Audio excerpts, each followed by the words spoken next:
na carta de Paulo aos Colossenses. Carta de Paulo aos Colossenses. Um texto que Deus falou muito ao meu coração neste texto. Eu quero rever com os amados. Colossenses 1, verso 9 a 12. Quero rever este texto para que possamos juntos agora, no culto das 10, aprendermos algo especial de Deus aí, em nome do Senhor Jesus Cristo, Senhor da igreja, Senhor nosso. Colossenses 1:9, quem achou diga amém. Carta de Paulo à igreja de Colossos, aos Colossenses. Deus vai falar ao seu coração, verso 9 ao verso 12.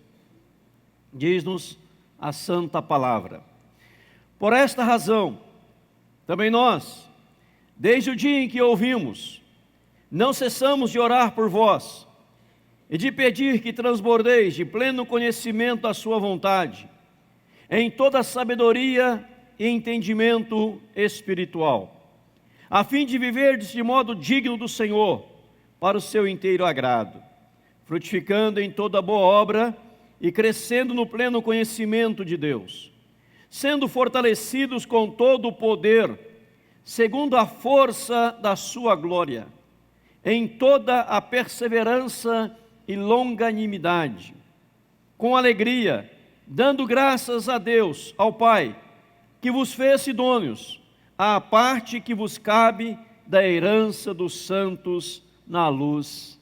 Amém. Vamos meditar neste texto. Paulo, grande apóstolo do Senhor Jesus Cristo, ele vem neste texto a nos trazer lições preciosíssimas. Algumas eu pude rapidamente compartilhar em pouco tempo na quarta-feira, e outras nesta manhã agora de domingo. Paulo, homem de Deus, instrumento nas mãos do Eterno. Se você olhar no verso 1 do capítulo 1, ele chega a dizer: Paulo, apóstolo de Cristo, por vontade de Deus. Paulo era um servo de Deus, chamado para servir a Deus. E ele vai nos ensinar neste texto alguns princípios básicos para uma vida de oração. Princípios básicos para uma vida de oração. O que é oração? Quando oramos, por quem devemos orar? E o que deve fazer parte das nossas petições quando nos curvamos perante o Senhor? Quem sabe aqui nesta manhã, quem sabe alguém que nos ouve poderá dizer: olha, eu não tenho conseguido orar, e eu vou orar, eu não sei nem pelo que orar, eu não sei por quem orar, e às vezes foge a palavra na hora da oração. Isso é normal, não é anormal. Pessoas que tentam orar e falam um monte de coisa e passa 10 segundos e não tem mais o que falar, e achou que passou uma hora, passou muito pouco tempo. E Paulo vai nos ensinar algo particular, especial sobre a oração. E é isso que nós vamos compartilhar, é isso que nós vamos, pela graça e misericórdia de Deus, nos deliciarmos juntos na palavra do Senhor, pois não é a palavra minha, é a palavra de Deus para as nossas vidas. Olha que Paulo fala no verso 9: por esta razão, também nós, desde o dia em que ouvimos, não cessamos de orar por vós. Paulo, ele estava não em Colossos, Paulo estava preso, Paulo estava acorrentado por causa do Evangelho, naquela época dificílima, de perturbações, de perseguições, porque ele era um apóstolo de Cristo. Ele é perseguido pelos romanos, ele é preso, ele é enclausurado, ele é colocado numa cela, ele está ali acorrentado. A sentença de morte já estava decretada sobre a vida de Paulo, nos últimos dias da sua vida, do seu ministério. E Paulo, que não fora o pastor da igreja em Colossos, que não fora o fundador da igreja de Colossos, que não fora alguém que conhecera os irmãos e irmãs de Colossos, os colossenses. Lá na cadeia, Paulo fala assim: desde o dia em que ouvimos o quê?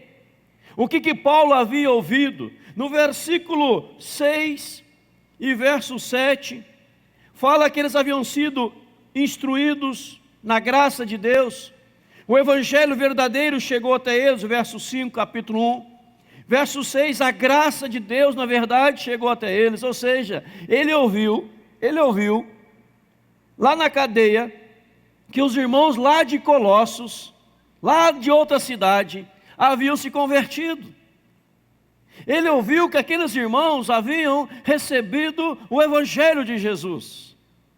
E Paulo fala: desde o dia em que nós ouvimos isso, desde o dia que nós ouvimos, nós estamos orando por vocês. A oração, em primeiro lugar, ela revela as prioridades do nosso coração. A oração revela as prioridades do nosso coração. Note, meus irmãos e minhas irmãs, que Paulo estava orando por aqueles que ele não conhecia. Paulo estava intercedendo por aqueles que ele nunca havia visto. Nunca tinha sentado com eles em volta da mesa. Nunca. Mas ele ora, porque a oração revela a prioridade do coração. Chamado na Bíblia oração intercessória. Orar por aquele que você não conhece. Orar por aquele que você nunca viu. Mas quando você ora, você está revelando para Deus aquilo que ocupa a sua alma, a sua mente, o seu coração, a sua vida. Talvez se Paulo fosse eu, fosse algum de nós, talvez nós íamos orar assim se nós fôssemos ele, ou se ele fôssemos nós. Deus, eu estou preso. Deus, tira essas correntes. Deus, me dê libertação. Deus, faça que os soldados me tirem desta cadeia.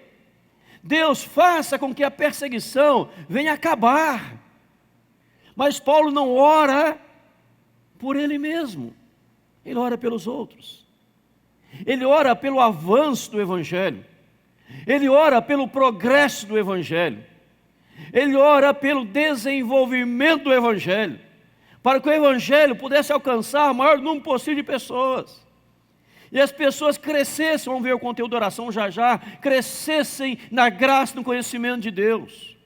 Sabe, meu amado irmão, minha amada irmã, muitas vezes nós não somos agraciados por Deus, muitas vezes nós não somos abençoados por Deus, muitas vezes as coisas não acontecem, muitas vezes as nossas orações não são respondidas, porque muitas vezes, não poucas vezes, quando nós oramos por nós mesmos.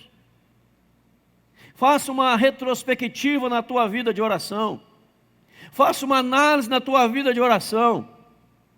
Aqueles que oram muito ou oram pouco, muitas vezes 99% dos pedidos, 99% dos nossos rogos estão voltados para nossas próprias necessidades ou de nossos familiares. Não oramos pela conversão de outros que não vimos. Não oramos por aqueles que abraçaram o Evangelho, que permaneçam firmes no Evangelho, inabaláveis no Evangelho. Nós não oramos muitas vezes por eles. Vou repetir, 99% das orações estão voltadas para as nossas próprias necessidades. E quando a oração está voltada para a sua própria necessidade, meu amado, quando a minha oração é voltada para a minha própria necessidade, para os meus negócios, para os nossos empreendimentos, para as nossas famílias, para os nossos queridos, para os nossos amigos, a nossa oração, ela torna uma oração egoísta. Ela torna uma oração que não agrada o coração de Deus. Quando deixamos de pensar no outro e ficamos a pensar apenas em nós mesmos. Quero ver um exemplo bíblico. Jó ficou doente, da planta do pé ao alto da cabeça. Os amigos de Jó vieram consolá-lo e começaram a criticar Jó e julgar Jó, dizendo: Jó, você está assim porque você está em pecado. A sua enfermidade, a perda dos seus filhos, a perda dos seus bens é porque você está em pecado. Começaram a apontar o dedo para Jó, começaram a acusar Jó. E aqueles homens foram até Deus, e Deus falou assim: olha, vocês pecaram, porque vocês não falaram de Jó, está em Jó 42, tudo que estou dizendo. Vocês não falaram de Jó aquilo que é justo, aquilo que é correto. Vocês erraram com o meu servo Jó. Mas eu quero que vocês vão até Jó e peça para Jó orar por vocês, porque eu vou ouvir a oração de Jó. E a Bíblia diz em Jó 42 que Jó ora ao Senhor pelos seus amigos. Jó não orava pela sua saúde, não orava pelos seus bens, não orava pelos seus filhos naquele momento, ele orava pelos seus amigos.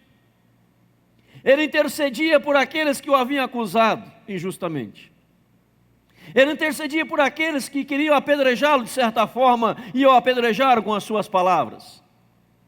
E a Bíblia diz assim: enquanto Jó orava pelos seus amigos, Deus mudou a sorte de Jó e deu-lhe o dobro de tudo quanto antes havia possuído.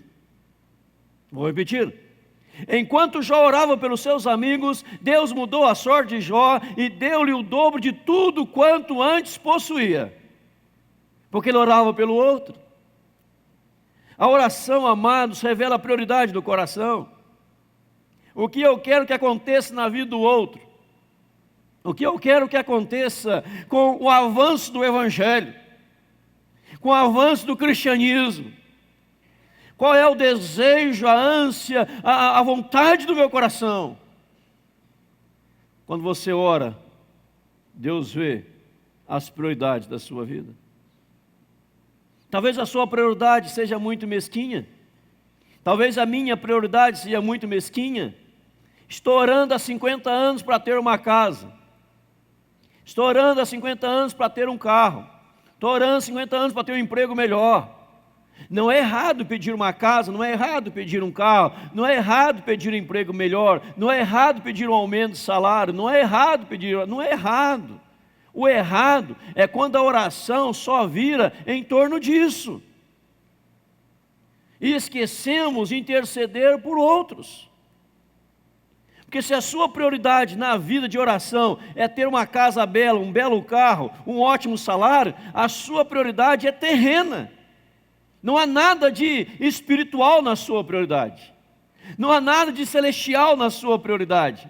Não há nada que agrada o coração de Deus nas suas orações. Porque a nossa prioridade, ela é revelada no momento que nós oramos. Quando Deus olhou para a terra e viu a perdição da humanidade, e viu o desastre que havia acontecido,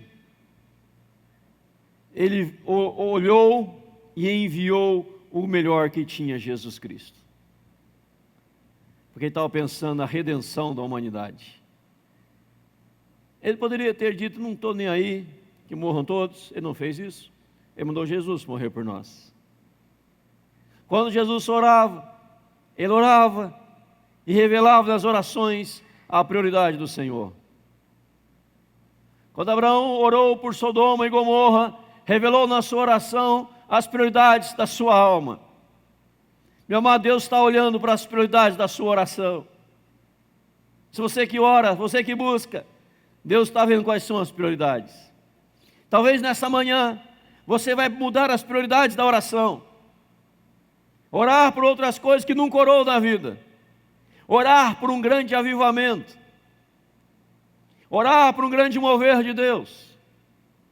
Há um texto no Velho Testamento, um dos profetas menores, que há uma convocação de pessoas de todos os lugares para orarem, reunirem juntos para orarem, para que houvesse o manifestar da graça de Deus.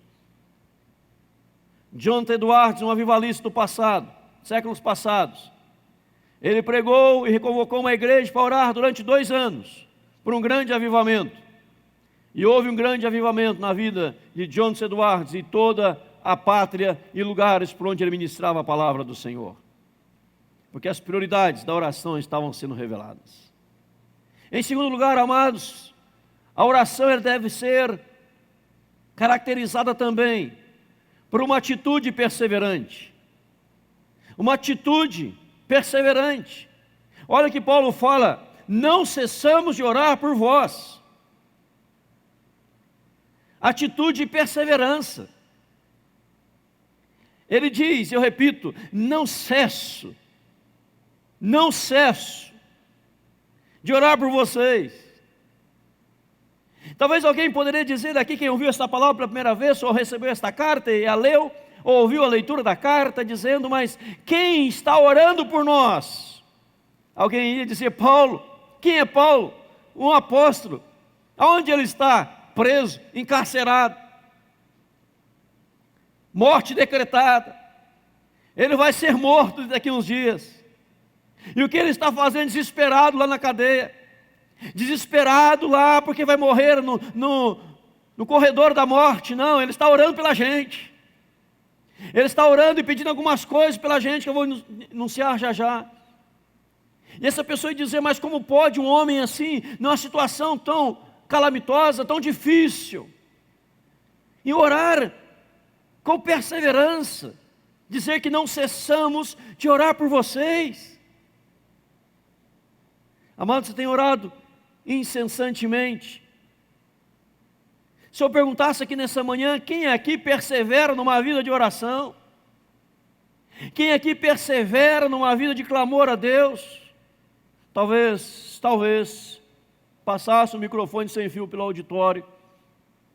Talvez nós iríamos nos envergonhar e dizer, nós não oramos incessantemente, não perseveramos na oração. Nós fazemos uma oraçãozinha, como eu brinco aqui, né? Aquela oraçãozinha, com Deus me deito, com Deus me levanto, guarda-me o divino Espírito Santo também, né? Faz essa oraçãozinha medíocre, vazia, sem sentido, que não serve para nada, decoreba. Isso não é oração, isso é decoreba. Mas Paulo fala, a oração tem que ser marcada por uma atitude de perseverança, porque você está perseverando diante do trono da graça, em nome de Jesus. Amém, igreja? Persevere mais na oração. Não cessamos de orar por vós. Paulo não está dizendo, eu não cesso de pedir libertação, eu não cesso de pedir sair dessa prisão, eu não cesso de pedir pela minha vida. Paulo não orava por ele, neste momento. E a sua oração não era para ele, era para o sucesso, crescimento, progresso, desenvolvimento do ministério, do Evangelho, em nome de Jesus. Em segundo lugar, amados, pelo que Paulo orava? Nós vimos o que é oração, revela a prioridade do coração, a atitude de perseverança, isto é oração verdadeira. Pelo que, em segundo lugar, Paulo orava? Olha o conteúdo da oração deste homem, fantástico. Verso 9. Por essa razão também nós, desde o dia em que ouvimos, não cessamos de orar por vós. Aí diz assim, e de pedir que transbordeis de pleno conhecimento da sua vontade, em toda sabedoria e entendimento espiritual. Pelo que Paulo orava? Para que a igreja pudesse transbordar do pleno conhecimento da vontade de Deus. Olha que ele está orando. Para que a igreja pudesse, os crentes pudessem, os membros ali, os colossenses, pudessem transbordar do pleno conhecimento da vontade de Deus. Como dizendo assim, olha, agora que vocês se converteram, agora que vocês tiveram encontro com Deus, agora que o Evangelho chegou até vocês, agora que vocês creram no Evangelho, agora que vocês abraçaram o Evangelho, vocês precisam agora conhecer a vontade de Deus para a vida de vocês. Vocês precisam entender qual é a vontade de Deus na vida de vocês. E vocês precisam transbordar da totalidade, do pleno conhecimento, da vontade de Deus para a vida de vocês. Como se Paulo estivesse dizendo o seguinte: muitas pessoas estão vivendo uma vida cristã rasa. Muitas pessoas estão vivendo uma vida no conhecimento de Deus na superficialidade. Muitas pessoas estão vivendo uma vida na mediocridade. Uma vida cristã medíocre, rasa, sem fundamento, sem alicerce, sem profundidade. Sabendo o beabá apenas da vida cristã, sabendo o beabá da vontade de Deus, e não se aprofunda qual é a vontade de Deus para a sua vida. E Paulo fala: estou orando para vocês desde o dia em que eu ouvi a conversão de vocês, para que vocês venham a transbordar do pleno conhecimento da vontade de Deus. Por que Paulo está dizendo isso, queridos e amados irmãos e irmãs? Porque Paulo falava desta forma. Imagino eu, creio eu, que Paulo estava pensando assim: se esses que abraçaram o Evangelho não se aprofundar no conhecimento da vontade de Deus, eles vão começar a buscar a vontade deles.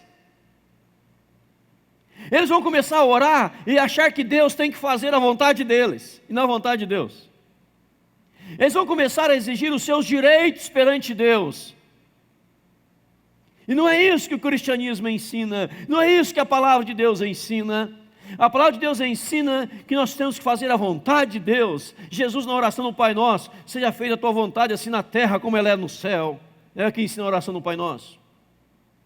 Paulo escreve aos Efésios capítulo 5, verso 17: por esta razão não vos torneis insensatos, mas procurai compreender qual é a vontade de Deus.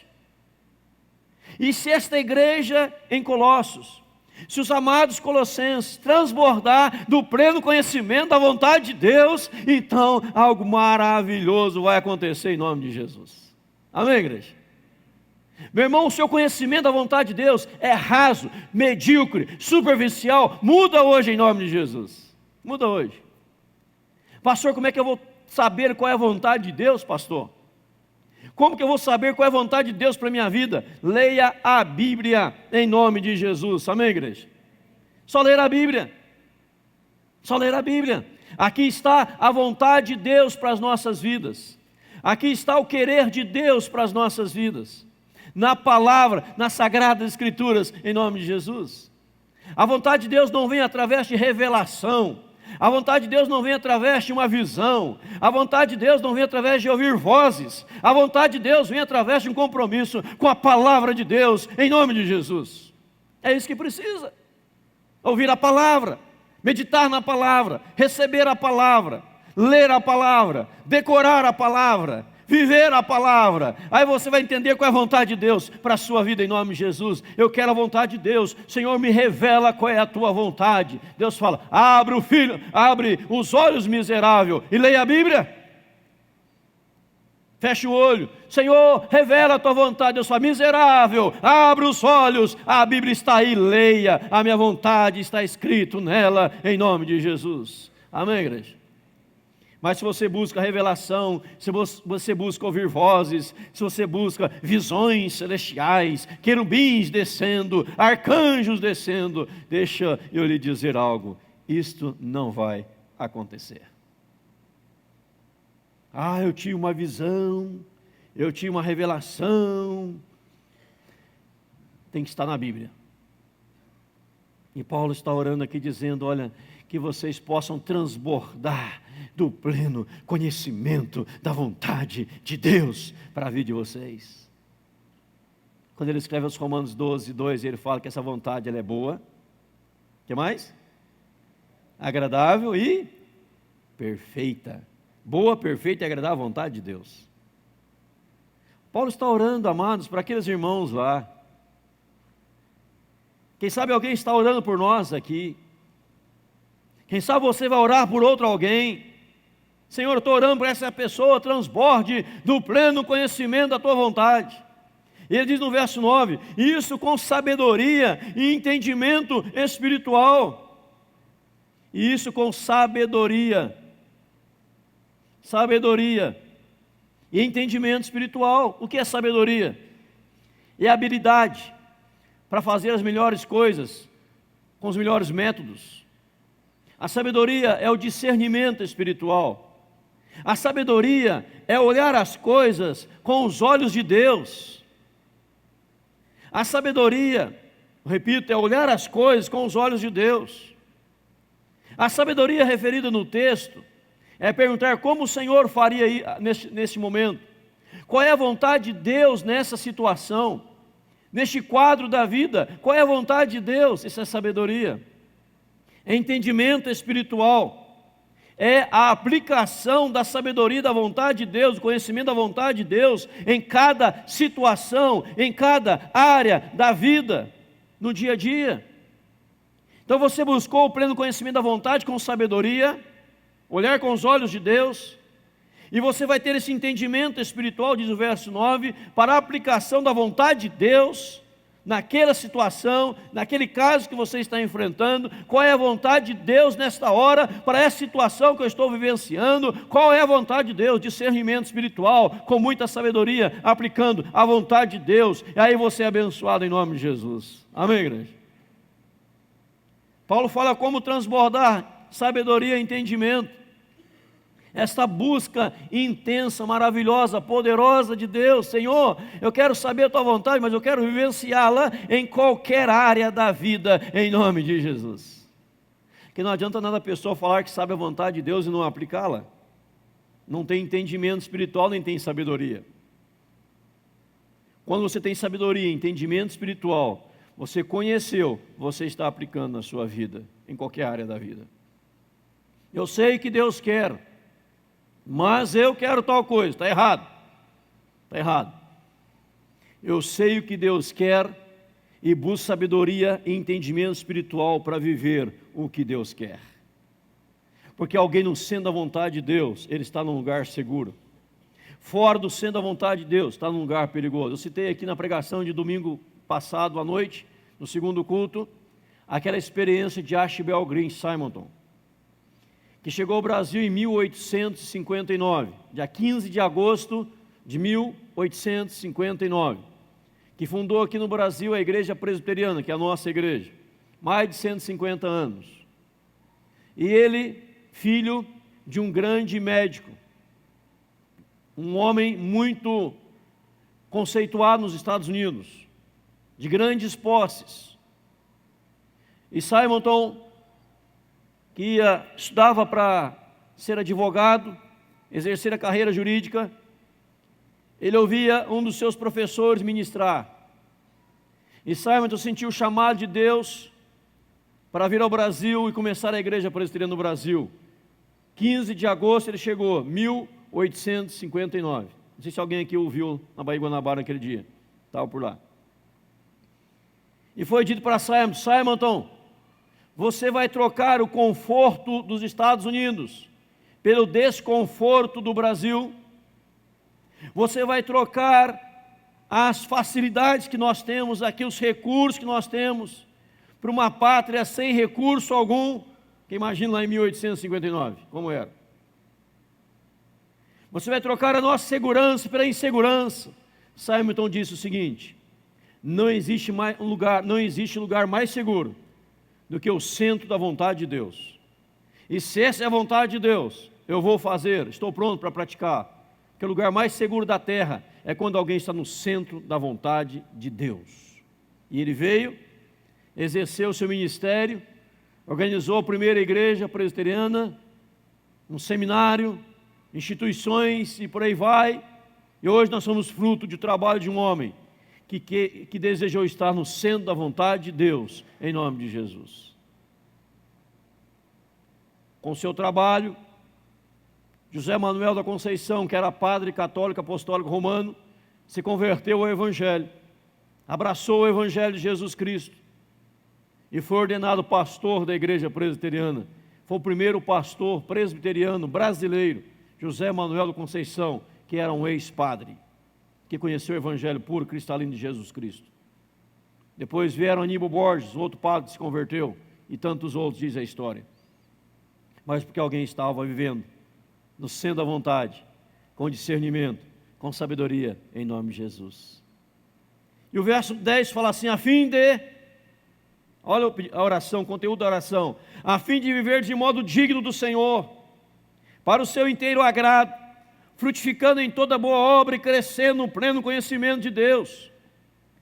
Segunda petição da oração dele, no verso 10, era que a igreja pudesse viver de modo digno do Senhor. Modo digno do Senhor. Como que você vai viver de modo digno do Senhor, meu amado? Em primeiro lugar, diz o versículo 10, vivendo para o agrado de Deus. Diz lá, para o seu inteiro agrado, a fim de viver de modo digno do Senhor, para o seu inteiro agrado. Como você vive de modo digno do Senhor? Em primeiro lugar, vivendo para o agrado de Deus. Salmo 37, verso 4, agrada-te do Senhor, Ele satisfará os desejos do teu coração. Como que eu vivo de modo digno do Senhor? Quando a sua vida agrada a Deus. Segundo, diz lá, frutificando em toda boa obra. Uma vida digna do Senhor é uma vida frutífera. Não só uma vida que busca agradar a Deus, mas uma vida que dá frutos para Deus. João 15,16, não foste vós que escolhestes a mim, pelo contrário, eu vos escolhi a vós outros, e vos designei para que vades e deis fruto, e o vosso fruto permaneça. Deus nos designou para darmos frutos para Deus. Então uma vida que agrada a Deus, uma vida digna do Senhor, é uma vida que dá fruto.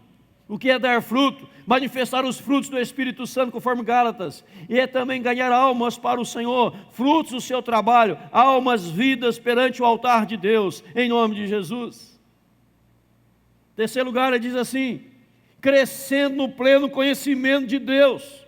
Ou seja, querido, você agora vai buscar mais e mais conhecimento de Deus, crescendo no pleno conhecimento de Deus. Lá no verso 9, ele pede para conhecer, estar no centro da vontade de Deus, transbordar no pleno conhecimento da vontade de Deus. Agora você está crescendo no conhecimento de Deus, em nome de Jesus.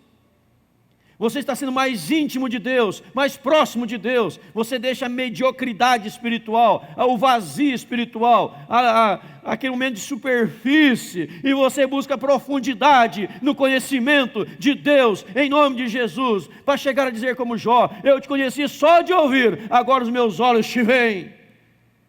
Meu amado, qual é o nível do seu conhecimento de Deus? Qual é o nível do nosso conhecimento de Deus? Aquilo que falam, ou aquilo que as Sagradas Escrituras nos revelam em nome de Jesus. O quanto você conhece de Deus. Dizia alguém, uma ilustração dias atrás, creio que já devo ter contado aqui ao longo desses anos, de um homem, engenheiro, estava cuidando de uma grande obra. E alguém parou aquele engenheiro e perguntou, como é essa obra? Ele disse, a obra é gigantesca. Serão tantos quartos, tantas suítes, tantas saunas, várias piscinas, cobertas, não cobertas, o gramado, quadra, tamanho dos quartos.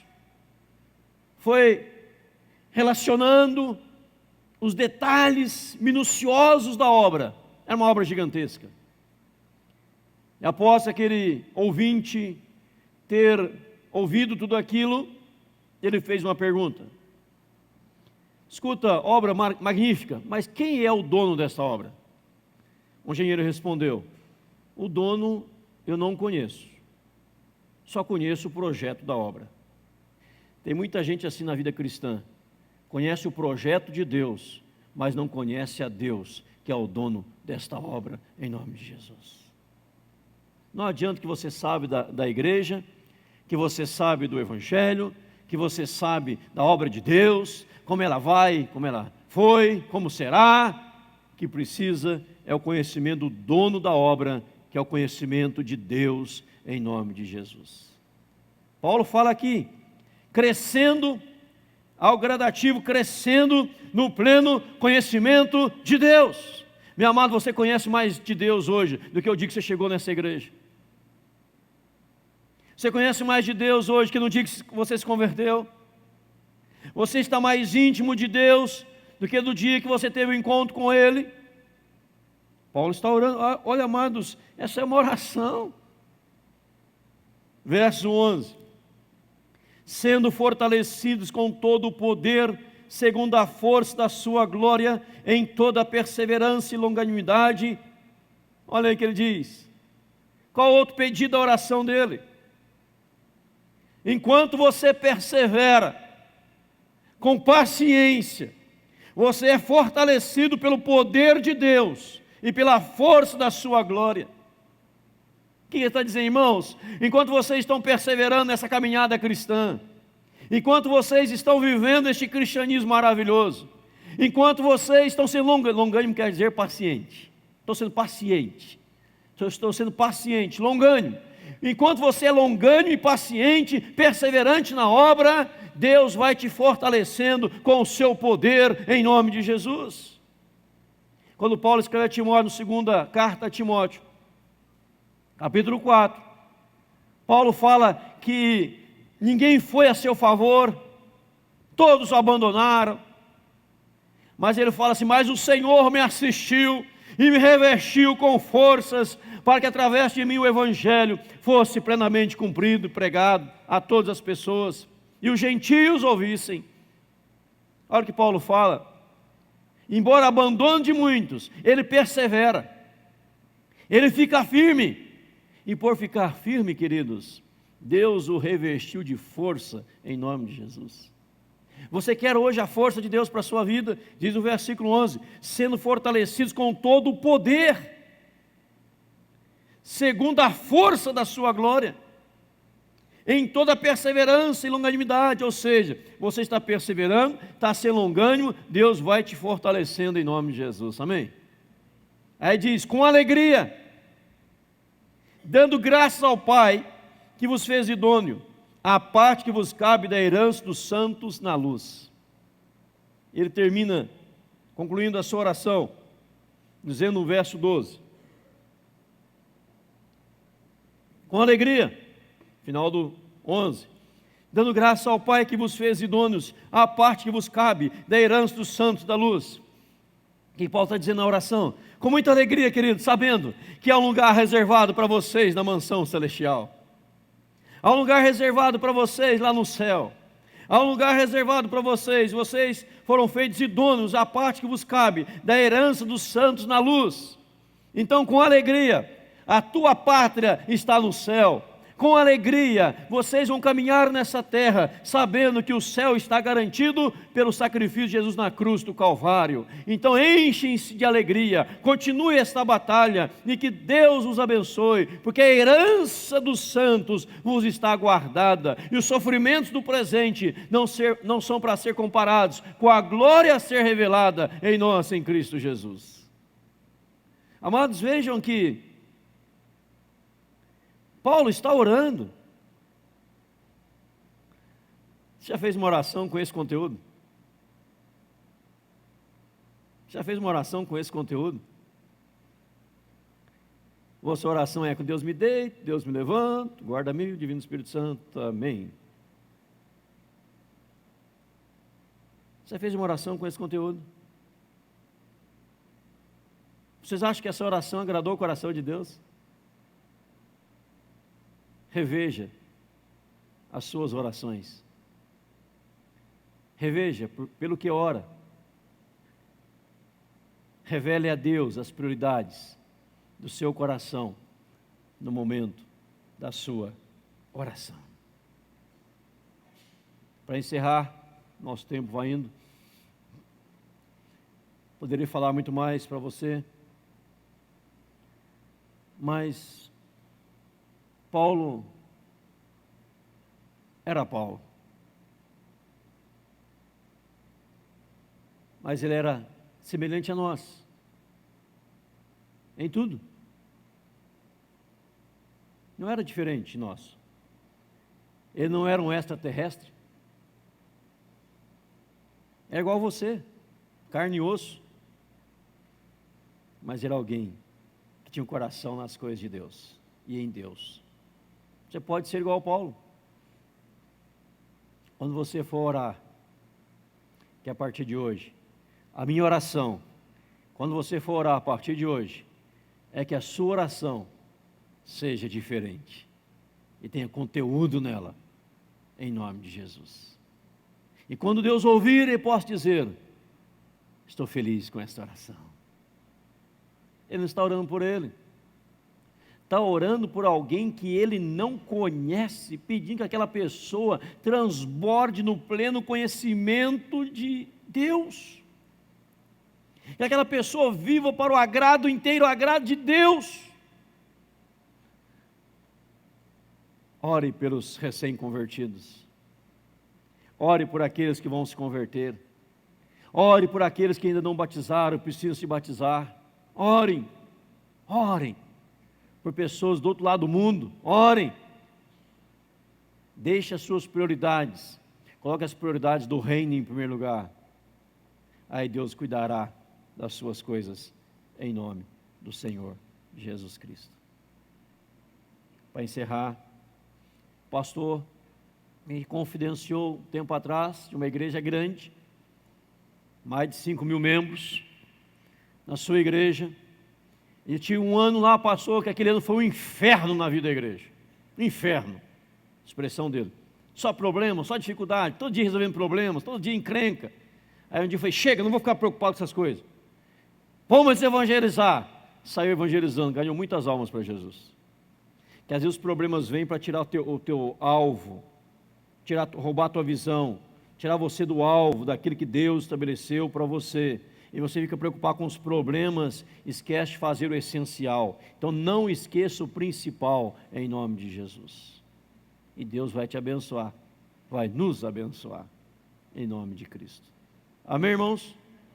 Vamos orar? Curva a sua cabeça, feche seus olhos. Você ouviu a mensagem dessa manhã? Convide outros para começarem bem o domingo ouvindo uma mensagem prática. Ore a Deus, depois eu oro encerrando o culto.